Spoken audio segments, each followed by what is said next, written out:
रोहन एक प्राइवेट नौकरी के लिए नए शहर आता है। शहर अनजान है, पैसे कम हैं, इसीलिए वो एक पुरानी सी लॉज में कमरा ले लेता है। लॉज का नाम है शांति लॉज। रिसेप्शन पर बैठा बूढ़ा केयर टेकर रोहन को चाबी देते वक्त बस इतना कहता है कि बेटा रात में कमरे से बाहर मत निकलना। रोहन इसे मजाक समझकर हंस देता है। उसे कमरा मिलता है नंबर 207। पहली रात काफी हो चुकी होती है। रोहन बिस्तर पर लेटा मोबाइल चला रहा होता है। तभी अचानक दरवाजे पर हल्की हल्की दस्तक होती है। ठक ठक ठक। बाहर से किसी औरत की बहुत धीमी आवाज आती है कि प्लीज दरवाजा खोलो। रोहन डर जाता है। वो उठकर दरवाजे के पीप होल से देखता है, लेकिन बाहर कोई नहीं होता। वो मोबाइल देखता है। समय होता है रात 2:07। रोहन खुद को समझाता है कि शायद उसका वहम है और सो जाता है। अगली रात भी ठीक 2:07 पर वही आवाज आती है और फिर अगली रात भी। इस बार आवाज और साफ होती है। वो आवाज उसका नाम लेती है, रोहन मुझे अंदर आने दो। अब रोहन पूरी तरह डर जाता है। उसे समझ नहीं आता कि कोई उसका नाम कैसे जान सकता है। एक रात रोहन बाथरूम में मुंह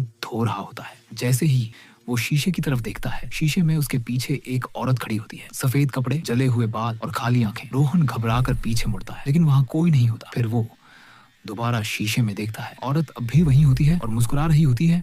उसी पल लाइट चली जाती है और पूरा कमरा अंधेरे में डूब जाता है। अगली सुबह रोहन डर के मारे केयरटेकर से सब पूछता है। बूढ़ा आदमी डरते डरते सच बताता है। वो कहता है कि 10 साल पहले इसी कमरे में एक लड़की रहती थी। उसका नाम अनन्या था। एक रात वो कमरे में बंद रह गई। कमरे में आग लग गई और वो जिंदा जल गई। मरते वक्त वो बार बार एक ही नाम चिल्ला रही थी, रोहन। ये सुनते ही रोहन का शरीर सुन्न हो जाता है। उसे सब याद आने लगता है। कॉलेज के दिनों में अनन्या उसकी गर्लफ्रेंड थी। एक रात झगड़े के बाद रोहन ने मजाक में उसे कमरे में बंद कर दिया और गुस्से में वहां से चला गया। उसी रात आग लग गई। उस दिन के बाद रोहन शहर छोड़कर भाग गया था और इस सच को भूलने की कोशिश करता रहा। उस रात फिर समय होता है 2:07। कमरे का दरवाजा अपने आप बंद हो जाता है। दीवारों से जले हुए हाथ बाहर आने लगते हैं। अचानक अनन्या सामने आ खड़ी होती है। आधा जला चेहरा और आंखों में नफरत। वो कहती है कि जिस दर्द में मैं मरी थी, आज उसी दर्द में तुम मरोगे। कमरे में आग फैलने लगती है। रोहन चीखता है, लेकिन कोई उसे बचाने नहीं आता। अगली सुबह पुलिस आती है। केयरटेकर बताता है कि कमरा नंबर 207 में एक लड़का जला हुआ मिला है। इंस्पेक्टर पूछता है नाम क्या है। केयरटेकर जवाब देता है रोहन। कैमरा धीरे धीरे कमरे के शीशे की तरफ जाता है। शीशे में अनन्या खड़ी मुस्कुरा रही होती है। उसी वक्त दरवाजे पर फिर दस्तक होती है। प्लीज